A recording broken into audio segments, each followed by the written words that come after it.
খন্দকার জিনিকের মতো এরকম viral video editing এখন আপনি করতে পারবেন। তো কিভাবে আপনি এরকম ভিডিও এডিটিং করবেন সেটাই আজকে আপনাদেরকে আমি দেখিয়ে দিব। তো চলুন আজকের ভিডিওটা শুরু করা যাক।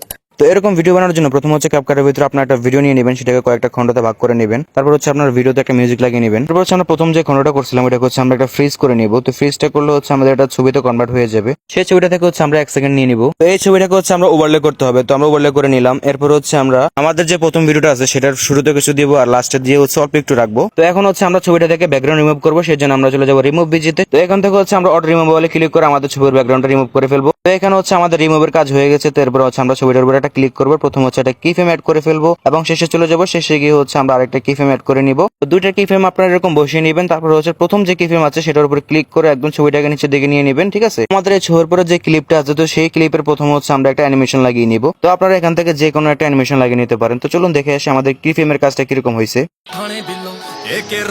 তো গাইস দেখতে তো পাচ্ছেন আমাদের ভিডিও অ্যানিমেশনটা কত সুন্দর হয়েছে। তো এরকম আমরা আরো 2-3টা খণ্ডতে আমরা করে নিব। এরপরে লাস্টের যে ভিডিওটা আছে সেটার উপরে হচ্ছে আমরা একটা ইফেক্টস লাগাবো। তো আমরা ইফেক্টে গিয়ে সার্চ করবো রিপিটেড শেক, সেখান থেকে হচ্ছে আমরা প্রথম ইফেক্টটা লাগিয়ে নিব। তো গাইস দেখতে তো পাচ্ছেন আমাদের ভিডিওর সাথে কত সুন্দরভাবে ম্যাচ খেয়ে গেছে এই ইফেক্টটা। তো এরপর হচ্ছে আমরা ভিডিও শেষে গিয়ে ইন এবং আউট অ্যানিমেশন লাগিয়ে নিব। কোনো জায়গায় অ্যানিমেশন লাগানো হয়ে গেলে এরপর আমরা চলে যাব ইফেক্টে গিয়ে আমরা সার্চ করব ব্ল্যাক নয়েজ, ঠিক আছে। তো আমরা এখানে সার্চ বারে লিখবো ব্ল্যাক নয়েজ। প্রথম যে ইফেক্টটা চলে আসছে আমরা সেটা লাগিয়ে নিব আমাদের ভিডিওর সাথে। এরপর হচ্ছে আমরা টিক মার্কে ক্লিক করে আমাদের সম্পূর্ণ ভিডিওর সাথে এই ব্ল্যাক নয়েজ ইফেক্টটা লাগিয়ে নিব। এরপর হচ্ছে ভিডিওটাকে একবার চেক দিয়ে নেবেন, সবকিছু ঠিকঠাক থাকলে জাস্ট এখান থেকে এক্সপোর্ট করে নেবেন। তো চলুন দেখে আসি আমাদের ভিডিও রেজাল্টটা কিরকম হয়েছে। शहर के मैं थाने बिलो एक रशिया की मुंह पे बंडाने बिलो चुके कदे भी नहीं मारे हुए निशाने बिलो टंग्या खपे पासे बट जो